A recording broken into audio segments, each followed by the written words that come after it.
ROs کے پاس سے یہ آرو ہم نے آرو دیکھا تھا ملیر میں کیسا تھا. میں تو ہر چیز قانون کے مطابق کروں گا. وہ قانون کے مطابق ٹھپے لگوا رہا تھا, قانون کے مطابق ٹھپے لگ رہے تھے اور پولیس کی پروٹیکشن میں لگ رہے تھے. اور بلال غفار کی جس نے پٹائی کی, کیا نام ہے بلوچ, کیا سلیم بلوچ نے, اسی وقت ہم گئے سارے, آپ کے سارے ٹی وی چینلز پہ چلا, وہ ویڈیو چل رہی تھی. نیتے آدمی کو پولیس کو ساتھ ملا کے بلال کی بچ گئی جان, ہسپتال رہا 1 ہفتہ. بلکہ ڈاکٹرز نے کہا تھا کہ آپ کو اسٹریس فریکچر ہو سکتا ہے آپ کی اسپائنل کارڈ میں. اللہ کا شکر ہے وہ نہیں تھا, کافی پین میں تھا کئی دن تک.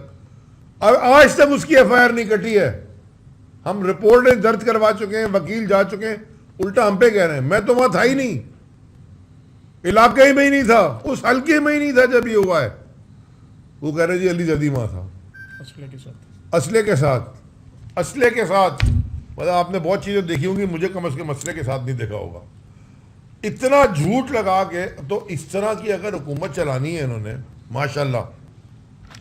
اب آ جائیں ذرا ملک کے حالات پہ, جو گورننس کا اور معیشت کا حال ہے, اکانومی کا حال ہے. پہلے تو میں شدید الفاظ میں مذمت کرتا ہوں. یہ جو کل انہوں نے ایک اور ٹریڈرز کے ساتھ, شہر کے, کراچی شہر کے ٹریڈرز کے ساتھ, خاص طور پہ جو یہ شادیوں کا سیزن ہے, ریسٹورنٹس کے ساتھ, سب کے ساتھ, کراچی کا ایک کلچر ہے.